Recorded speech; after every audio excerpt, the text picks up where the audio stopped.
Master minds commerce చదవాలనుకునే 10th inter విద్యార్థుల తొలి ఎంపిక. నమస్కారం గురుగారు. నమస్కారం. గురుగారు, ఆషాఢ మాసంలో ఈ మధ్య కాలంలో బాగా వినిపిస్తున్నవి ఏంటంటే వారాహి నవరాత్రుల గురించి.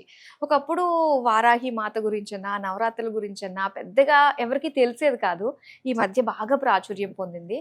అసలు ఏ విధంగా ప్రతి ఒక్కరు కూడా చెయ్యాలి అనుకునే వాళ్ళు ఏ విధంగా చేయొచ్చు అంటారు? శ్రీమాత్రే నమః, శ్రీ గురుభ్యో నమః. వాస్తవంగా వారాహి నవరాత్రులు మనకు ఆషాఢ మాసం ప్రారంభమైన 26వ తారీఖు నుండి 5వ తారీఖు వరకు కూడా ఈ నవరాత్రులు ఉంటాయి. వీటిని గుప్త నవరాత్రులు అంటారు. గతంలో చేసేవాళ్ళు, మంత్రసిద్ధి ఉన్నవాళ్ళు, ఎవరన్నా గురువు నుంచి ఉపదేశం తీసుకున్న వాళ్ళు, అమ్మవారికి ఎప్పుడెప్పుడు సేవా కాలాలు ఎప్పుడు ఉంటాయి, ఎప్పుడు పూజ చేస్తే మంచిది అని తెలుసుకొని అలా చేసేవాళ్ళు. రాను రాను ఏమైందనంటే మన ఈ సోషల్ మీడియా మాధ్యమం ప్రకారంగా యూట్యూబ్ మాధ్యమాల నుంచి అందరికి అన్నీ కావాలి అనేటువంటి దాంతో చాలామంది గురువులు కూడా ఏంటంటే వాళ్ళకు ఎంత వీలైతే అంత సాత్వికంగా, ఇప్పుడు అందరూ చేసేద్దామనంటే పెద్ద పెద్ద పుస్తకాలు గ్రంథాలు తీసుకొచ్చి చేసేస్తామన్న తప్పులు దొర్లితే అన్న ఉద్దేశంతో సాత్వికంగా ఏమేం చేయొచ్చు ఏమేం చేయకూడదని కొన్ని నియమాలు పెట్టారు. కాకపోతే ఈ నవరాత్రులు గుప్త నవరాత్రులు కాబట్టి ఇప్పుడు నేను నవరాత్రులు చేస్తుంటే నేను నవరాత్రులు చేస్తున్నా నువ్వు కూడా చెయ్యి అని పక్కన వాళ్ళని ప్రేరేపించడం కుదరదు, చేయకూడదు. ఎందుకంటే మనకు ఒక కోరిక ఉంది, వాంఛ ఉంది, సిద్ధి ఉంది, అవతల వాళ్ళకు ఉండొచ్చు ఉండకపోవచ్చు. మనం ప్రేరేపిస్తాము, వాళ్ళు ప్రాపర్గా చేయకపోతే వాళ్ళు ప్రాపర్గా చేయకపోతే వచ్చేటువంటి దోషములు ఏవైతే ఉన్నాయో దాంట్లో సగభాగం మీకు వస్తాయి. వాళ్ళది కూడా మళ్ళీ మనకి అంతే కదా, మీరేగా ప్రేరేపించి, వాళ్ళకి అసలు ఆలోచనే లేదు. కాబట్టి ఎట్టి పరిస్థితుల్లో ఎవరిని ప్రేరేపించకూడదు. అలాగే అమ్మవారు, వారాహి అమ్మవారు మనకు నగర సంచారం అంతా కూడా డే అంతా పడుకొనుండి మనకు సాయంత్రం 4-5 ప్రాంతాల్లో అమ్మవారు లేచి నగర సంచారం అంతా చేసి వచ్చి కూర్చుంటారు. కాబట్టి అమ్మవారికి ఏదైనా సరే మనం పూజ ఆరాధన చేయాలి అని అంటే ఈ నవరాత్రుల్లో రోజంతా కూడా ఉపవాస దీక్ష చేస్తే నత్తం అంటారు కదా, డే అంతా ఏం తినకుండా రాత్రి సమయంలో తినేట్టు అలా ఉండి అమ్మవారికి సంబంధించి ఏదైనా సరే ఒక వారాహి అమ్మవారికి సంబంధించి స్తోత్రము ఇంట్లోనే చేసుకునే వాళ్ళు ఎవరైనా ఉంటే వారాహి అమ్మవారికి సంబంధించి స్తోత్రం కానీ అష్టోత్తరం కానీ ఫోన్లో పెట్టేసుకొని చిన్న గౌరమ్మని చేసుకొని దానిపైన కుంకుమార్చన చేసుకోవాలి. అందులో విశేషంగా పచ్చకర్పూరం కలపాలి. అందులో విశేషంగా కుబేర కుంకుమతో చేస్తే మంచిది. శ్యామలాదేవికి కానీ లేకుంటే వారాహి అమ్మవారికి కానీ వీరిద్దరికి కూడా గుప్త నవరాత్రులు అనే అంటారు. వీరిద్దరికి ఇష్టమైన వర్ణములు రెండే రెండు, ఒకటి గ్రీన్, రెండవది థిక్ రెడ్, బ్లడ్ కలర్ అంటారు కదా అందుకు. కాబట్టి ఈ రెండు వర్ణాలలో మనం అమ్మవారి కుంకుమార్చన చేయాలి. అంటే సాయంత్రం ఏ టైం నుంచి చేయాలంటారు? మనకి అసుర సంధ్యా సమయం అంటారండి. వాస్తవంగా గోధూలికా లగ్నం అంటారు. ఈ రెండు లగ్నాలు చాలా విశేషం. ఎందుకంటే అసుర సంధ్యా సమయం అంటే అసురులు అందరూ కూడా గణాలుగా మారిపోయి శివుడి పరివారంలో చేరిపోయారు. పరమశివుడు ప్రతిరోజు కూడా శ్రీశైలంలో ఉన్నటువంటి పాతాళ గంగకు వచ్చి అక్కడ స్వామివారు సంధ్యావందనాది కార్యక్రమాలు చేస్తారు. ఆ సమయంలో గణాలు ఈ భూమి మీదంతా కూడా సూక్ష్మ జీవుల దగ్గర నుండి పెద్ద పెద్ద జీవుల వరకు ఏదో రూపకంగా తిరుగుతూ ప్రతిదీ అబ్జర్వ్ చేస్తారు.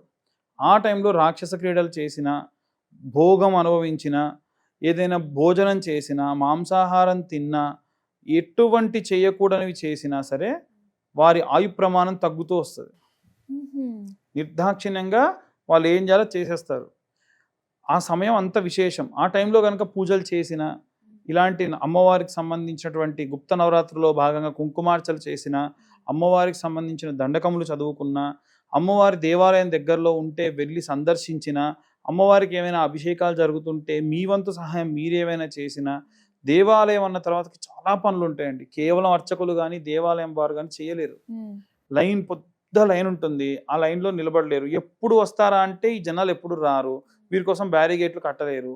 అందరినీ లైన్లో నిలబడమని మంచిగా చెప్పడం కానీ, ఏవైనా హోమం జరుగుతుంటే దుంగలు కావాలి, పెద్ద పెద్ద ముద్దులు కావాలి, వాటిని తీసుకెళ్ళడానికి కానీ, అమ్మవారి విగ్రహాలు కవచములు కడుగుతారు అభిషేకం చేసే ముందు, నేను కడుగుతానండి అని కడగడం కానీ, ఇవన్నీ కూడా నవవిధ భక్తుల్లో భాగంగా మనం ఎన్ని సేవలు చేస్తే అంత మంచిది. ఓకే. కాబట్టి సాయంత్రం సమయమే కాబట్టి రోజంతా ఏ ఉద్యోగాలు చేసుకున్నా సాయంత్రం సమయానికి వచ్చి వాళ్ళు ఈ పనులన్నీ చేయొచ్చు. ఇలా చేసుకోవడం వల్ల విశేషమైనటువంటి సత్ఫలితాలు పొందుతారు. అయితే ఈ అమ్మవారికి సంబంధించినటువంటి నవరాత్రుల్లో కుంకుమార్చన చేయగా వచ్చినటువంటి ఆ కుంకుమ ఏదైతే ఉంటుందో అది సంవత్సరం అంతా దాచుకొని బ్రహ్మాండంగా పెట్టుకోవచ్చు.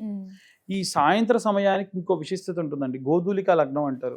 కృష్ణ పరమాత్మ గోవులన్నింటినీ కూడా తోలుకొని మళ్ళీ తిరిగి వస్తుంటే సాయంత్రం 5-5:15 ప్రాంతంలో గోవులన్నీ డెక్కలని ఇలా అనగానే కింద ఉన్నటువంటి రేగడి మట్టంతా కూడా పైకి లేచి ఉంటే ఈ ఫ్లూట్తోనే ఆయన వాయిస్తూ ఉంటే అవన్నీ కూడా ఒక క్రమబద్ధంలో పక్కకు జరుగుతూ ఉంటే ఆ దూరంతా కూడా పైకి లేస్తే స్వామివారు ఇలా అని బుట్టుగా పెట్టుకునేవాళ్ళు.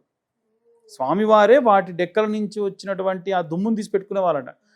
ఎందుకంటే సకల దేవతలు ఉంటారు గోవులో. అందుకని ఆ లగ్నం, ఆ ముహూర్తాన్ని గోధూలికా లగ్నం అంటారు. అంటే సూర్యాస్తమయం వేరు, గోధూలిక లగ్నం వేరు. ఆ సమయమే గోవులు ఆల్రెడీ వస్తున్నాయంటే ఇక సూర్యుడు వెళ్ళిపోతున్నాడు, అందుకే తీసుకొస్తున్నాను అర్థం. కాబట్టి ఆ సమయం అంత విశేషత. ఆ సమయంలోనే అమ్మవార్లకు కూడా ఆరాధన అంత విశేషత. అయితే చాలా మందికి ఇవాళ రేపు ఏంటంటే చేయాల్సినటువంటి పని కాకుండా చేయకూడని పనులు బాగా చేస్తున్నారు. చేయాల్సిన పని ఏమిటి, చేయకూడని పనులు ఏమిటంటే డబ్బులు వస్తే దాచుకోవాలి, కష్టం వస్తే ముత్తుకోవాలి. కానీ జనాలందరూ ఏం చేస్తున్నారు, రివర్స్లో డబ్బులు వస్తే చెప్పుకుంటున్నారు, కష్టం వస్తే చెప్పుకోవట్లేదు, సూసైడ్లు చేసుకొని చచ్చిపోతున్నారు. కాబట్టి ఎప్పుడు కూడా ఇలా చేయకూడదు. ఇలా చేస్తే ఏమవుతుంది, డబ్బులు వచ్చి చెప్పుకోవడం వల్ల నర దిష్టి ఎక్కువైపోతుంది, నర ఘోష ఎక్కువవుతుంది. మనం ఎన్ని బాధలు అనుభవిస్తున్నా ఎవరికైనా పోయి అరే చాలా కష్టంగా ఉందిరా అంటే ఊరిక మొన్ననే స్టేటస్ చూసినా కారు కొనుక్కున్నావు, మంచిగా మీ ఆవిడకి ఏదో షాపింగ్ మాల్కి పోయి నక్లెస్ కొంటుంటే స్టేటస్ పెట్టుకున్నావు, నీ దగ్గర డబ్బులు లేవంటే నమ్ముతావు. అరే కాదురా పరిస్థితులు, నువ్వు మాట్లాడుకొని వెళ్ళిపోతావు. ఇదే కదా నరఘోష అంటే. అవును, మనం ఏం చేయకూడదో అవి చేసాం కాబట్టి ఆ ఇబ్బందులు. అలాంటివి జరగకుండా మనం ఉండాలి అని అంటే మనం మామూలుగా పూలు అల్లుతాం కదండి, అలా పసుపు కొమ్ములు ఉంటాయి, పిల్ల పసుపు కొమ్ములు అంటారు. ఆ పసుపు కొమ్ములను అల్లాలి. ఓకే. అవి 108 లేదా 41 లేదా 21 మీ శక్తి కొద్ది దగ్గరికి అల్లి అమ్మవారి మెడలో ఫోటోకి వేయాలి. ఆ ఫోటో ఇంట్లో పెట్టుకోవాలి. అది కూడా వీలైతే ఉత్తర దిగ్భాగంలో కానీ తూర్పు దిగ్భాగంలో కానీ పెట్టుకోవాలి. చాలామంది వాళ్ళ ఫోటోలు కూడా చనిపోయిన వాళ్ళ ఫోటోలు డైరెక్ట్గా పెట్టేసుకుంటున్నారు. గడియారం కానీ చనిపోయిన వాళ్ళ ఫోటోలు కానీ దక్షిణం వైపే ఉండాలి. ఓకే. సో మిగిలిన ఫొటోస్ అన్నీ కూడా ఉత్తరము లేదా తూర్పు భాగంలో అమ్మవారికి సంబంధించిన ఫోటో పెట్టుకోవడం చాలా మంచిది. ఇలా చేయడం వల్ల ఈ నరఘోష నరపీడితములు కూడా పోతాయి. అలాగే యాలకులు ఉంటారు కదా, ఈ యాలకులను కూడా సూదిదారంతో గుచ్చి అమ్మవారి మెడలో వేస్తారు. మనకి ఏదైనా విశేషమైన హోమాలు జరిగినప్పుడు ఆ మెడలో ఉన్నటువంటిది కాస్త పాతబడినట్టు అనిపిస్తే పూర్ణాహుతికి కానీ చండీ హోమాలకు కానీ అవి ఇవ్వచ్చు, చాలా మంచిది. అదేంటండి పాతబడిపోయింది దుమ్ము అంటే అది దుమ్ము కాదు, అమ్మవారి మీద వచ్చినటువంటి రేణువులు అంతే. అవి ప్రకృతిలో ఉన్నాయి, ప్రకృతిలోకి వెళ్ళిపోయాయి అంతే. కాబట్టి అలా వేస్తే మంచిది. పసుపు కొమ్ము అగ్నిలో కాలడం వల్ల చాలా విశేషత. దగ్గర పట్ల చుట్టుపక్కల ఉన్నటువంటి 1/2 కిలోమీటర్ వరకు కూడా జలుబు చేయదు. పసుపు కొమ్ము కాల్చి వాసన చూడమంటారు, అందుకనే అంత విశేషత. కాబట్టి ఇలాంటివి చేయడం. చాలామంది ఈ నిమ్మకాయలు మిరపకాయలు కుచ్చుకొని కట్టడానికి ఎవరన్నా బయట మీరే చేసుకోవచ్చు. అది బయట నుంచి ఎవడో వచ్చి చేయాల్సిన పని లేదు, అంతే.